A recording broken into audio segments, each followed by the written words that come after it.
is another example in change of surrogate of formula, and here we have to make x the surrogate of formula in this formula given.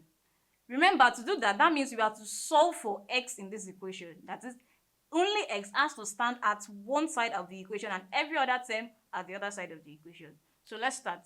Solution. So we will write that we have c equals the square root of g plus bx over h minus ax. Now we'll start from the outermost thing that is attached to the side where x is. Now the outermost thing that is attached to where x is this square root. So the first thing we have to do, let's remove the square root. And to do that, that means we have to take the squares of both sides so that the square can cancel out the square root. So take the square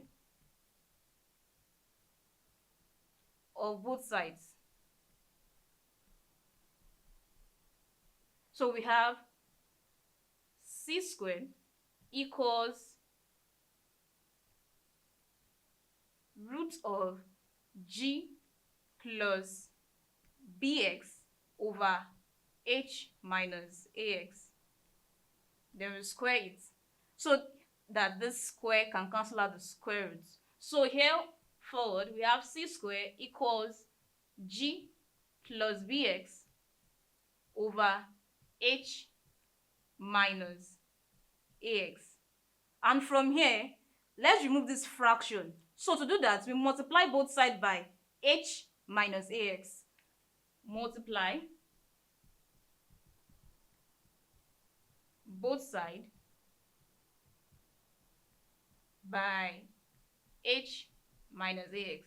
So that we have c squared times h minus ax equals what we have there, g plus bx over h minus ax times h minus ax. So from here on, we have c squared into h minus ax equals, now from this side, h minus ax cancel out this h minus ax, so we are left with just g plus bx. G plus bx. Because we are trying to make x the surrogate of formula, that is to make sure that only x is at one side of the equation. So you can either decide, are we bringing all the x to this side or bringing all the x to this side? Let's take all the x to this side and every other term to this side. So here, the only x term we have here is this minus ax. But to get this value out, we need to multiply out first. So let's multiply out. We'll be having c square h minus a c square x equals g plus bx. So we'll take the one having x to this side and all the other terms that are not having x to the other side. So therefore we have c square h, this minus a c square x is coming to this side, so we're not rewriting it, but g is coming back to this side. We have minus g equals what we have here left, bx minus a c square x is coming to this side, minus, when it crosses the equals to sign, it changes the sign to plus, then we have a c squared x. Now from here we can factorize x out because it's common to both terms that we have at this side. So here we still write c square h minus g equals, x can come out, x into what we have left. To determine what we have left, bx divided by x,